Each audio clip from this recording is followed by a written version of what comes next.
Well, let's start with some breaking news from the United States. US President Donald Trump has held or had held a phone call with his Russian counterpart Vladimir Putin for over 2.5 hours. Again, that is for over 2.5 hours. The Kremlin has issued a statement saying Putin and Trump had detailed frank conversation about Ukraine.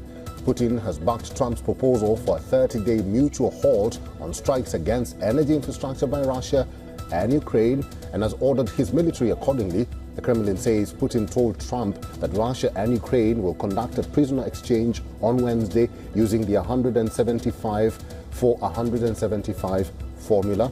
Russia will hand over 23 seriously wounded Ukrainian servicemen to Kiev as a gesture of goodwill. The Kremlin says Putin is ready to work with US on sustainable and long-term solutions. However, Putin has said that a key condition of settlement is complete halt of foreign military aid and intelligence information to Ukraine. Earlier, the Russian president had said last week that granting a 30-day ceasefire to Ukraine would enable it to rearm and mobilize. Once again, let me just run you through what has been discussed by both Trump and Putin during their 2.5-hour-long phone call. And Russia will hand over 23 seriously wounded Ukrainian servicemen to Kiev as a gesture of goodwill.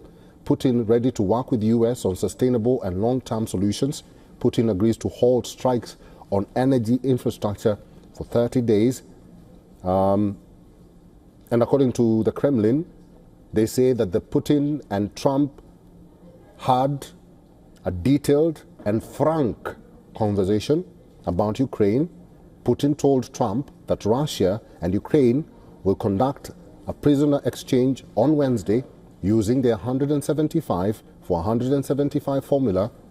And also, the Kremlin also reported that Putin has backed Trump's proposal for a 30-day mutual halt on strikes against energy infrastructure by Russia and Ukraine. The White House has also released a statement saying that fresh Ukraine talks will start immediately in West Asia.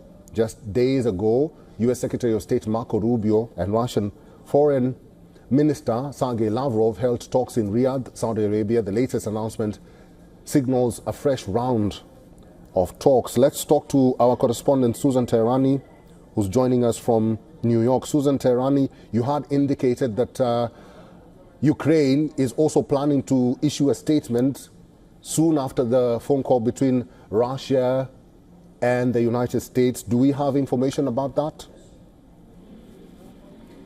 We were getting reports from our international correspondents that there's going to be a press conference by Volodymyr Zelensky soon.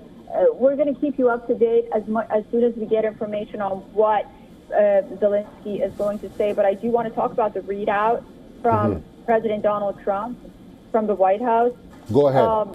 He continued to say that the conflict should have never started, should have never ended, and should have ended long ago with sincere and good faith peace efforts. The readout says that the leaders agreed that the movement of peace will begin with an energy and infrastructure ceasefire. As you mentioned, that's where Russia has agreed not to attack energy infrastructures in Ukraine, as well as technical negotiations on implementation of a maritime ceasefire in the Black Sea. Full ceasefire and permanent peace. These negotiations begin immediately in the Middle East. Of course, this is that neutral location that both sides wanted to have these discussions in. This is possibly a prelude to a Putin-Trump meeting in Saudi Arabia. We'll have to wait and see. The leaders spoke broadly also about the Middle East region, the Gaza conflict, potential cooperation to prevent future conflicts.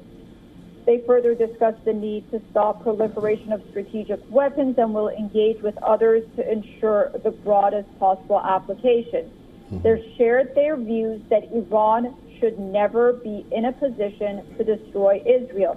As you can see, on the sidelines of these negotiations, there's always the issue of the Middle East, the role Iran plays in the Gaza and Israel conflict. And of course, these negotiations really come at a time when Israel has once again started its attacks against Gaza. Finally, the two leaders agreed to a future with an improved bilateral relationship between the United States and Russia, and that it has a huge upside.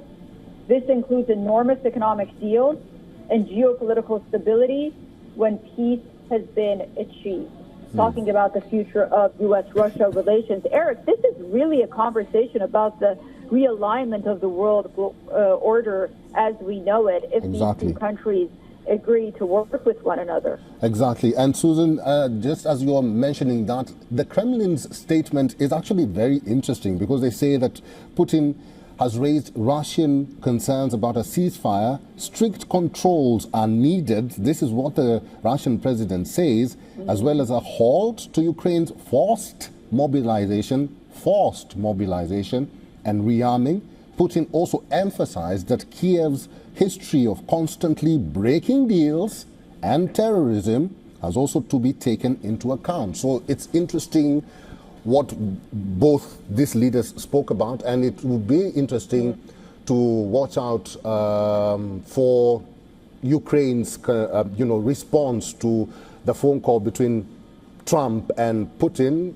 And I think we'll have to leave it there, Susan, because as it stands right now, this is the final communique, or this is the final communication that we've gotten from the White House, and Trump has issued a statement that Susan read out to you.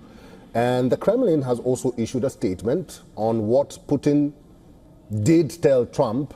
So we'll have to wait and see what happens in 1 week from now or in a few days from now. And we'll see, it will be interesting to watch if Ukraine will respond to this phone call. Thank you, Susan.